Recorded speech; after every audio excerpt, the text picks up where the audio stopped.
One thing you might not know about me is when I'm not watching horror movies, I'm actually a news producer by trade.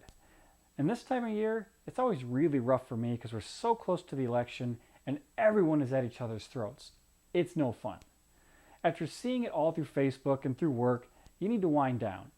And one way for me to do that is to look back on something I was nostalgic about. I used to read the Scary Stories to Tell in the Dark books all the time growing up. I loved them. And when I found out Hollywood was making a movie about it, I was a little nervous because they don't really have the best track record on things like that. So for tonight, I wanted to see how they did, so I watched Scary Stories to Tell in the Dark.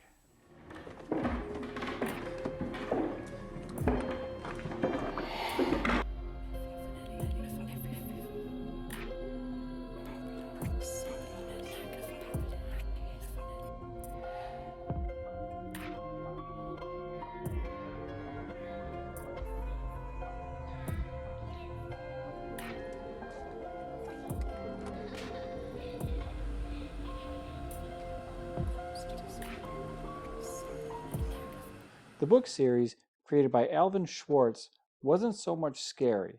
It was more creepy than anything.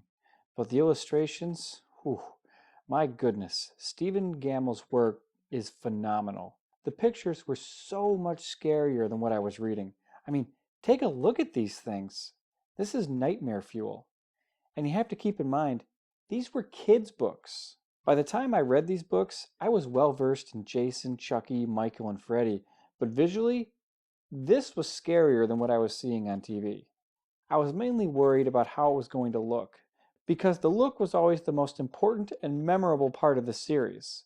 The movie follows around a group of teenagers. On Halloween night, 1968, they prank the high school bully. After losing him after a short chase, 4 of them then decide to sneak into the town's haunted house for some Halloween fun. Unfortunately for them, the bully finds them there, locks them in the basement, and the lone girl, Stella, decides to steal a book from the house. But it's not just any book. This book belongs to Sarah Bellows, and legend has it, Sarah would tell a scary story to people who broke in, and it would be the last one they ever heard.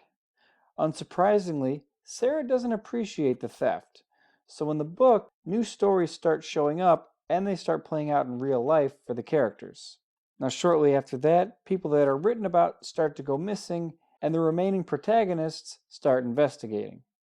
I like that this movie went with the 1960s setting because it made their search for answers a lot more fun. If this were in the present day, one of them would just whip out their phone and get all the answers. These kids actually went to their local library to get some clues. Now, I'm old enough to remember having to write research papers in grade school and leaving my library with a stack of books. Granted, all my information came from one source, but my bibliographies were always very impressive. Anyways, the movie captured the feel of the books pretty well, and I felt a whole lot more fear and dread watching the stories play out on TV than I ever did reading them. But visually, it just wasn't as good. That was always going to be the hardest part of making this movie. How do you take a picture that was so disturbing and unsettling and translate that to the big screen? It performed admirably, it had a hit and some misses. The Pale Lady, definite hit. She looks great, and her big scene is by far the scariest part in the movie. Literally every second she's on screen, and the build to her appearance is fantastic. Just thinking about her debut, and the slow inevitability of her approach, mixed with the never-changing slight grin on her face, is honestly creeping me out right now. I would probably have a heart attack if that happened to me in real life. I loved it. As far as nostalgia goes, this movie hit all the right notes. It was truly a pleasure seeing these titles pop up in the book and immediately thinking, I know this one. That person is about to have a bad time. We had The Big Toe, The Dream, Me Ty Doty Walker, and The Red Spot. I already discussed The Dream, and the other two pretty much follow the same beats from the story, but I think The Red Spot definitely works better on film. I don't mind spiders personally, but seeing it play out made my skin crawl. Very well done. Each segment is good and pretty faithful, except for the Me Ty Doty Walker scene. And that's kind of disappointing to me because that was the only story in those books that ever got to me. Summed up, a young boy agrees to stay in a haunted house for money. Supposedly, a bloody head falls down the chimney every night. Shortly after midnight, the boy hears someone singing outside, "Me tie doty walker." And to make things worse, his dog responds in English in a similar nonsensical phrase. Despite doing everything he can to quiet his pet, the dog keeps responding to the call, and then the call keeps getting louder. It's extremely unnerving. In this version, the dog kind of repeats the phrase, sort of, and when the head does come down the chimney, it opens its eyes and growls, "Me tie doty walker." I was disappointed when I heard the voice. It was such a creepy setup, and the voice they went with was with obvious scary, and it completely took me out of the mood.